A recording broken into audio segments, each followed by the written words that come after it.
Pag sinabing balot, nagpapalakas ng stamina pagdating sa usaping pangasawa. You know what I mean? Pero maraming hidden powers ang balot. Sa video na ito, pag-uusapan natin yan sa loob lamang ng hindi hihigit sa 70 segundo. Ang balot ay punong-puno ng calories. Ito ay energy booster. Nagbibigay ng extra lakas sa kakain nito. At nagbo-boost din na magtrabaho ang ating mga internal organs.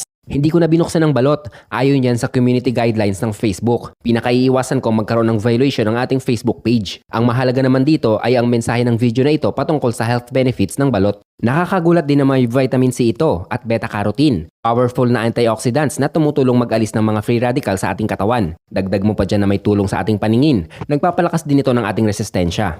May healthy fatty acid din ito. Malaki ang ginagampanan ng fatty acid sa kalusugan ng ating organs at hormonal balance. At may stem cell din ito. Malaking tulong sa ikagaganda ng pangkalahatang kalusugan, energy at higit sa lahat nakakapagpabatang itsura. Mayaman din ito sa calcium, nagpapatibay ng buto, ngipin, lalabanan ng osteoporosis at cancer. Sapat na ang isang balot sa isang araw para makuha ang lahat ng ating nabanggit. Kung sa sobra, magiging hyper ka at maraming pwedeng maging masamang epekto ito sa'yo. Palagi kong sinasabi na ang lahat ng bagay ay kailangan ng disiplina at moderasyon. At yan ay isang minutong dagdag kaalaman galing sa isang magsasaka.